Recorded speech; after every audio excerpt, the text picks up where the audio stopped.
I'm from Alabama, and I don't appreciate all the jokes Reddit makes about my home state. I told my dad, my uncle, and my grandpa about it, and when he found out, he was madder than hell, too. It's all the same person. Okay. That's good. My grandpa told me, all you kids do these days is play video games. When I was your age, my buddies and I went to Paris. We went to the Moulin Rouge, and I fucked a dancer on stage, pissed on the bartender, and didn't even pay for my drinks all night. Well, I thought a long time about that, and I thought, yeah, he's right. So I went to Paris and the Moulin Rouge with my friends and came back 3 days later, covered with bruises and with a broken arm. And my grandpa's like, what the hell happened to you? And I said, well, I did just like you did. I went to the Moulin Rouge. I tried to fuck a dancer on stage and piss on the bartender, but they beat the shit out of me and they stole all the cash in my wallet. And my grandpa said, well, who the hell'd you go with, boy? And I said, well, my friends from school. Who'd you go with, Gramps? He says, well, the fucking Nazis, you idiot. And Grandpa passed away. Mom decided to break it gently to the 5-year-old daughter.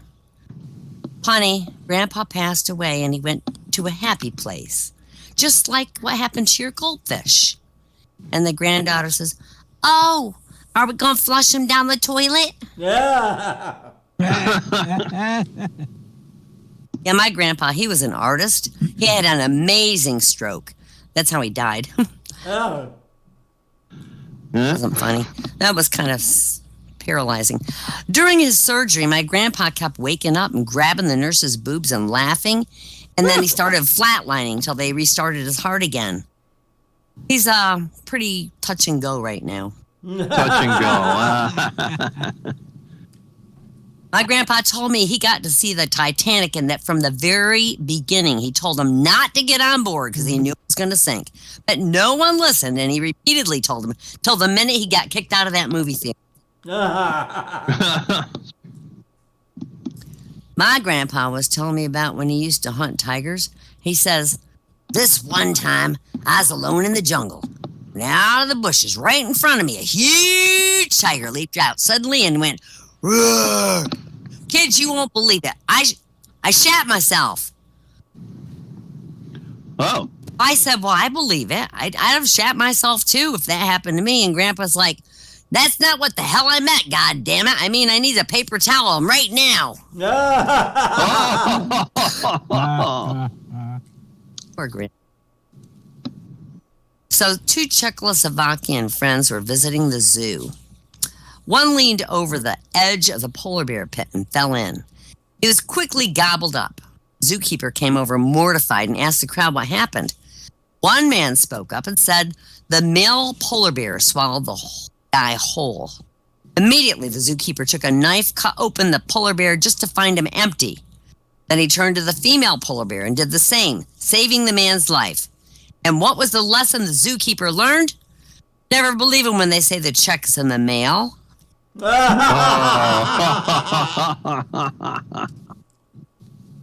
Yeah, my Gramps used to say when one door closes, another one opens. He was a great man, but his car was a piece of shit. When I was a really young kid, I was walking down a gravel road with my Gramps. I accidentally took a misstep and I fell on the ground and I cut my knees. Grandpa gently bent down and started cleaning out the wound, taking out the little pebbles that were embedded in my skin, and I was crying. I'd always heard adults talking about it, but I finally knew what they were talking about. I'll never forget the pain of my first kidney stones. Kidney stones. Charles visits his grandpa. On the first morning of the visit, Charles's grandpa makes a breakfast of bacon and eggs, and Charles sees this weird substance on the plate, and he's like, Grandpa, are you sure these plates are clean? Grandpa says, they're as clean as cold water. And get them, just eat your breakfast. That day for lunch, Charles's grandpa makes some burgers. Charles sees some more specks of dried egg on his plate. Charles is like, I'm starting to think, and Grandpa's, he's fucked up. He's like, Grandpa, I don't think the water you're using is effective. Do you even get these things in the dishwasher or put them in there? Grandpa starts to get mad. God damn it, Charles, I told you, these plates are as clean as cold water can get them. And later, as he's leaving, Grandpa's new dog starts to growl and won't let Charles go out the door. And Charles calls to Gramps, Gramps, your stupid dog's not letting me out. Grandpa comes running to the room shouting, lay down, boy, lay down, bad dog, bad dog. Charles opens the door, but he looks down to absolute disgust. The dog's little print on its collar says cold water. Ah!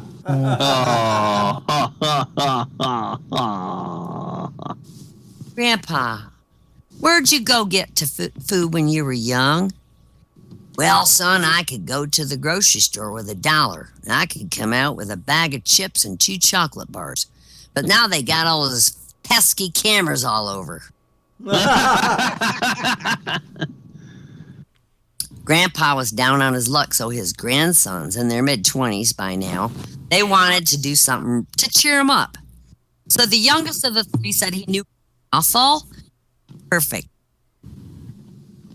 And every Monday, they have this thing they call super sex. And not getting into much detail, but it would knock the socks off the old coot. So the youngest drops Grandpa off, tells him to go up to the door, and he drives away and leaves him there. Well, when the hooker opens the door, she says, are you here for the super sex? And Grandpa says, well, I'll take the soup. Soup or sex. Yeah, Grandma and Grandpa were staying over at their kid's house when Grandpa found this bottle of Viagra in his son's medicine cabinet. So he asked if he could use one of the pills. And the son said, oh, I don't think you should take one, Dad. They're really strong and really expensive. How much? Asked Grandpa. Well, they're $10 a pill, the son said. I don't care, said Grandpa. I'd still like to try one. And before we leave in the morning, I'll put the money under the pillow. Well, later the next morning, the son found $110 under the pillow. He called up his grandpa and he said, I told you each pill was $10, not $110. I know, said Grandpa. That 100's from Grandma.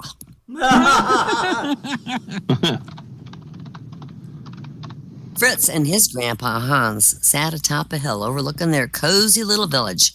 Hans points at one of the houses and says, see that house over there? I built that. But do the people of our village call me Hans, the house builder? No. No. And he points at this bridge crossing a small stream, and he says, and you see that bridge right over there? I built that as well. But do the people of the village call me Hans, the bridge builder? No. Of course not. His hands wander over, pointing at the local church, a small one, made out of wood. And Hans says, and that church over there. You've been there often. We all have. I built that church so that the people could talk to God. With my own hands, I alone built this church. But are the people of this village thankful and call me Hans the church builder? No, they don't. You fuck one fucking sheep.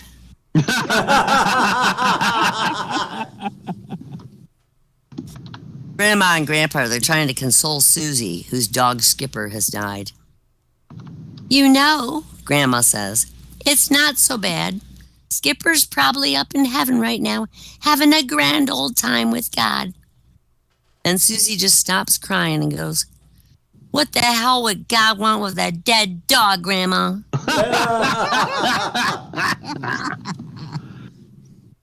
I got a bunch of chickens crossing the road here, and I have different responses.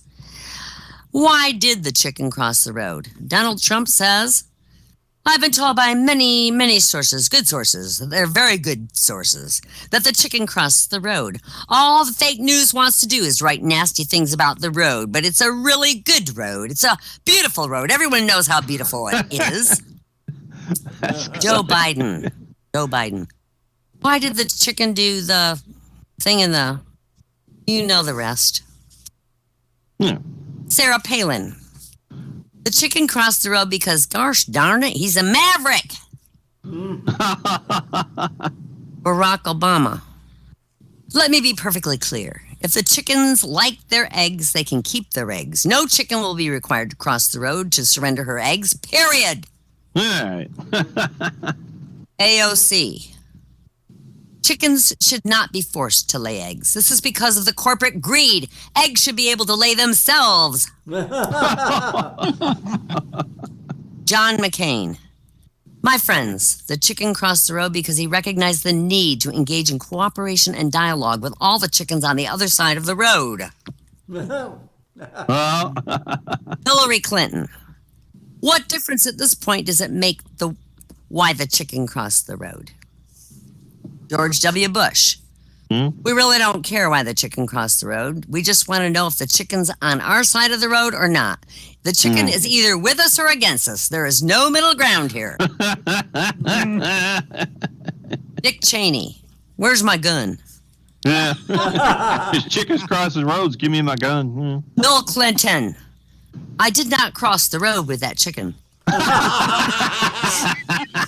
That's the best one. Al Gore. I invented the chicken. I take that back. That was the best one. John Kerry. Although I voted to let the chicken cross the road, I'm now against it. It was the wrong road to cross. I was misled about the chicken's intentions. I'm not for it now. I will remain against it. Al Sharpton. Why are all the chickens white? Dr. Phil. The problem we have here is that this chicken won't realize that he first must deal with the problem on this side of the road before he goes after the problem on the other side of the road. What we need to do is help him realize how stupid he is acting by not taking his current problem on before adding new problems. He's just running away Oprah from his Winfrey.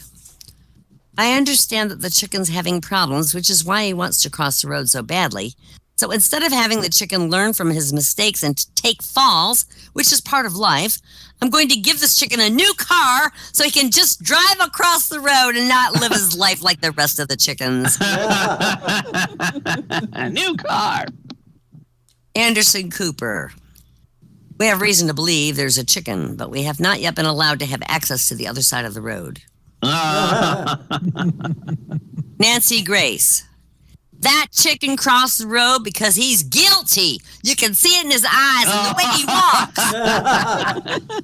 walks. Pat Buchanan. To steal the job of a decent, hard-working American. Martha Stewart. No one called me to warn me which way the chicken was going. I had a standing order at the farmer's market to sell my eggs when the price dropped to a certain level. No little bird gave me any insider information. Yeah, no insider. Dr. Seuss. Did the chicken cross the road? Did he cross it with a toad? Yes, the chicken crossed the road, but why it crossed, I've not been told.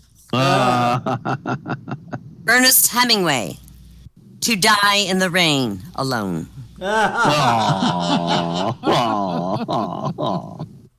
King David. Oh Lord, why dost the chicken cross the road? And why art the chicken hawks beset around it? Art surely in vain the road is crossed in the sight of any predator. Grandpa. In my day, we didn't ask why the chicken crossed the road. Somebody told us the chicken crossed the road, and that was good enough for us. Barbara Walters. Isn't that interesting? In a few moments, we will be listening to the chicken tell for the first time the heartwarming story of how it experienced a serious case of molting and went on to accomplish its lifelong dream of crossing the road. Aristotle. It is the nature of chickens to cross the road. No. Bill Gates.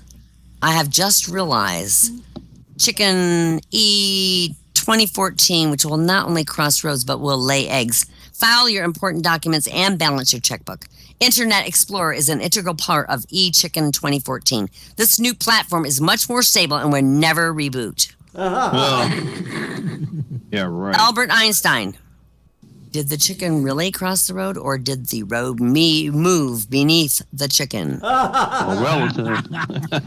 And last but not least, and the end of my set, Colonel Sanders. Did I miss one? That's fine for the night. That's what. Why not, everyone? Give it up for Wynott. Yay!